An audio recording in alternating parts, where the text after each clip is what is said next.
Return of the Sweater and the Hat. So yeah, earlier this year I finished up a review series for the Nightmare on Elm Street franchise. But I held off on a ranking, and that is because I hadn't reviewed the Friday the 13th movies yet, and I didn't really want to review Freddy vs. Jason without reviewing both of these series yet. So my Freddy vs. Jason review is in the Friday the 13th review series, but it's also on the playlist for this review series as well now. So yeah, now that every Freddy movie has been reviewed, let's go ahead and rank all 9 of them from worst to best.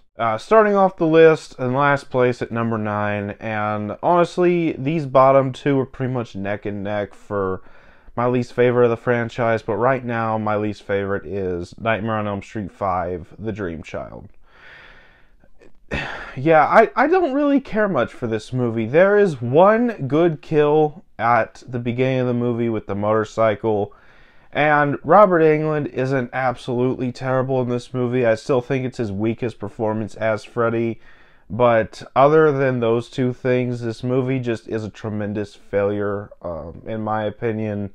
I didn't care about the whole backstory where Freddy is the bastard son of 1,000 insane asylum inmates. I didn't care about that. Yeah, didn't really care for this movie, so it's here at last place. Up next at number 8, and again, pretty much neck and neck with last place in my opinion, but it's going to be the 2010 remake. Yeah, this is also not a very good movie. Jackie Earle Haley does his best with what he's given as Freddy in this movie. Obviously, he's no Robert Englund, but who is, honestly? Whoever plays Freddy, they're just going to be compared to Robert Englund for the rest of their life because Robert Englund is Freddy. Then again, Jackie Earle Haley still did a good enough job with what he was given. There were a couple interesting kills, but the whole narrative of having a mystery to whether or not Freddy was innocent was a complete waste of time, especially seeing how he was not innocent in the end. And also doubling down on the pedophilia aspect of Freddy Krueger. Did not like that at all, so yeah, it's here at number 8. Number 7, and this is taking a bit of a leap in quality, and it's going to be A Nightmare on Elm Street 2, Freddys Revenge. Again, not a super great movie in my opinion, but once again, Robert Englund does a really great job. I really like the lead character in this movie, and I thought that his actor did a really great job. And there's some really good kills here, and the story of Freddy trying to take over this guy and come out into the real world, it's a really interesting aspect. The third act veers a little bit off into what the fuck world, but overall this is not a terrible movie into the franchise. I think it's honestly kind of underrated, so yeah, it's right here at number 7. Number 6 is a movie that I think just about everybody has at their last place, but I'm going to put Freddys Dead, The Final Nightmare right here. I don't think this movie is absolute garbage like a lot of people do. Once again, it is not great. It is extremely campy and goofy, but I feel like this movie owns up to what it is, and I just have to admire it a little bit because of that. Once again, it's not a great movie.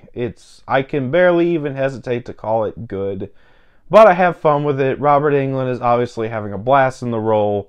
As a closer to the Freddy story, yeah, I can get not really liking it, but I have fun with it. It's campy. It's a good time for me. I don't complain when I have to rewatch it. 5th place, number 5, and I'm gonna put A Nightmare on Elm Street 4, The Dream Master. This is an okay follow-up to Part 3, which we'll get to in a little bit here. But I feel like this movie honestly kind of disrespects the legacy of Part 3 in a way, because just about every surviving character from Part 3 is killed off within the opening 20 minutes of this movie.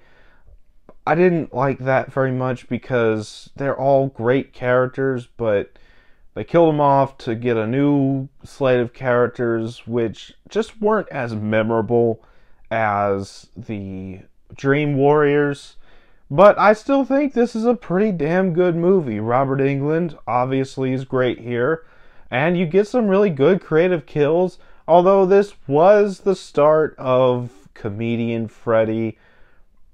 I don't mind comedian Freddy as much as some other people do, but I do miss dark, evil Freddy, but either way, I don't hate this movie, and I will rewatch it and not complain. Number 4 is going to be, for me, Freddy vs. Jason. Again, I already said in my review, I know this movie is not technically good. It's not a very good movie, but it's just a fun movie. It's the ultimate slasher crossover, probably the only slasher crossover we're ever going to get, and I really have fun with it. Robert Englund, great as Freddy. I really love seeing these two slasher icons fighting it out in one movie, and yeah, some pretty good kills as well. It's a fun time. Kind of wish we got a continuation, but whatever. I'm not complaining with what we got. Number 3 is going to be Wes Craven's New Nightmare. I really love this movie. Now, these top 3 are movies that I really, really love. These are the absolute best of the franchise, so number 3 right here is New Nightmare.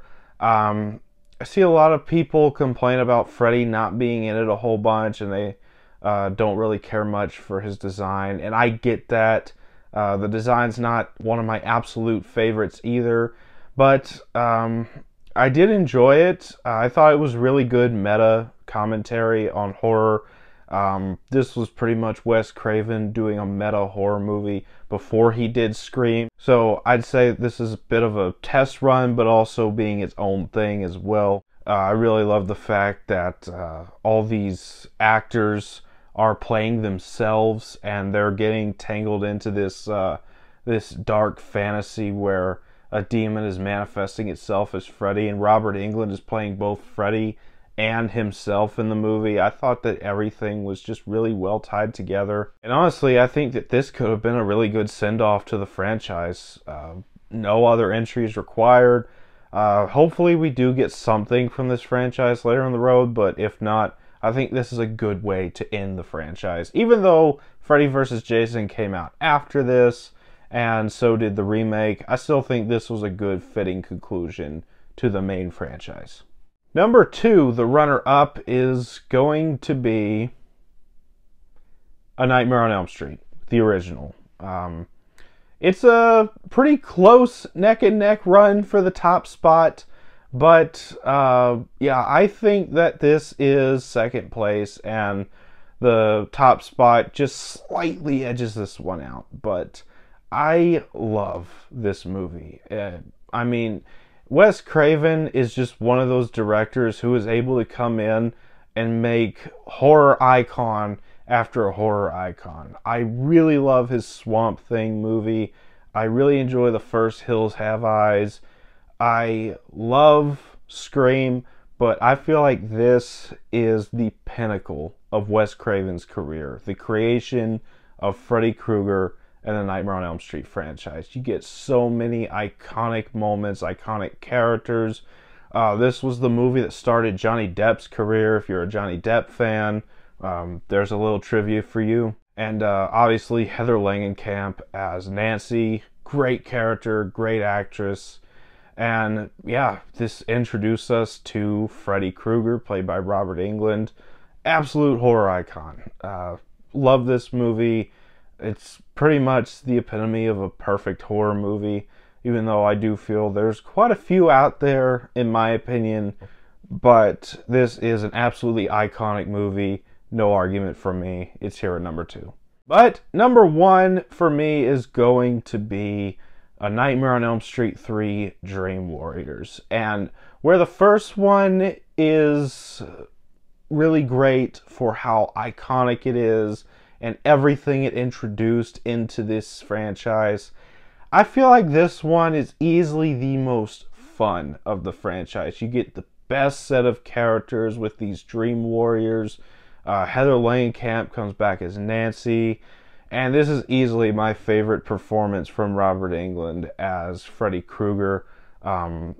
This was pretty much a test run for comedy Freddy, but they mix the evil Freddy from the first two movies with the comedic aspects that he would later become known for, and they just mix it so well into the character that he's not a straight up comedian. It's more dark humor instead of the Looney Tunes humor that he utilized later on in Freddys Dead. But I really, really love this movie. Great kills, best in the franchise. Probably the best third act in the entire franchise as well. And also, Blumhouse, if you're watching this, do not make a legacy sequel to the original, because this movie needs to stay canon. It is absolutely the best in the franchise, for me at least, and yeah, I love it. So it's here at number 1. So that was my ranking of the Nightmare on Elm Street franchise. Which one's your favorite in this franchise? I'd love to hear your ranking. What's your favorite? What's your least favorite? As always, if you enjoy this video, don't forget to like, comment, subscribe, and I'll see you all next time.